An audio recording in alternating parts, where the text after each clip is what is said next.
உங்களையும் என்னையும் ஏமாத்துறது வந்து ரொம்ப ஈஸி அப்படின்னு இந்த பிராண்ட் வந்து செருப்பை விற்று ப்ரூவ் பண்ணியிருக்காங்க.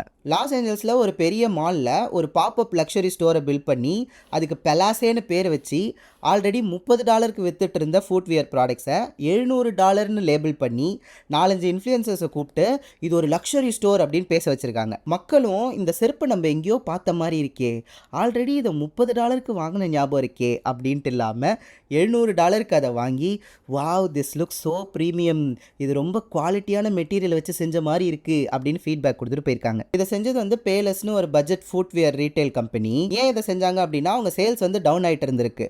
மக்கள் வந்து சீப் ப்ரைஸிங்காக இருக்கிறதுனால ப்ராடக்ட்டுமே வந்து சீப்பாக இருக்கும் அப்படின்னு ரிலேட் பண்ண ஆரம்பிச்சிட்டாங்க. அதனால் இப்படி ஒரு மார்க்கெட்டிங் ஸ்டண்ட்டை பண்ணி இது சீப் ப்ராடக்ட்டு அப்படின்னு சொன்ன வாயாலே வாவ் லக்ஸரி ப்ராடக்ட் அப்படின்னு சொல்ல வச்சுட்டாங்க. இதுதான் பிராண்டிங்கோட power. It can inflate the perceived value far beyond the intrinsic product worth. Maximum இப்போ எல்லார் கையிலையும் ஐஃபோன் இருக்கு இல்லையா, ஐஃபோன் 16 Pro Maxோட மேனுஃபேக்சரிங் காஸ்ட் $453. ஆனால் அதே மாடல் உங்கள் கையில் இருக்குன்னா அதை நீங்கள் எவ்வளோ காஸ்ட் கொடுத்து வாங்கியிருப்பீங்க?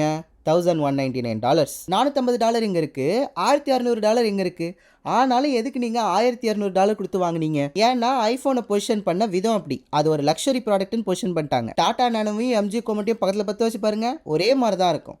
ஆனால் இந்தியர்கள் ஒவ்வொருத்தரையும் நான் கார் ஓனராக ஆக்க போகிறேன் அப்படின்னு சபதம் எடுத்த டாட்டாவை அதெல்லாம் ஒன்றும் தேவையில்ல நீ கிளம்பு அப்படின்னு அந்த ப்ராடக்டை ஊற்றி மூட வச்சு அதை விட காஸ்ட்லியான எம்ஜி கோமெட்டை எல்லாரும் வாங்கினதுக்கான காரணம் என்ன? Tata Nano was positioned as world's cheapest car. Nobody wants a cheap car, but MG Comet was positioned as trendy urban EV.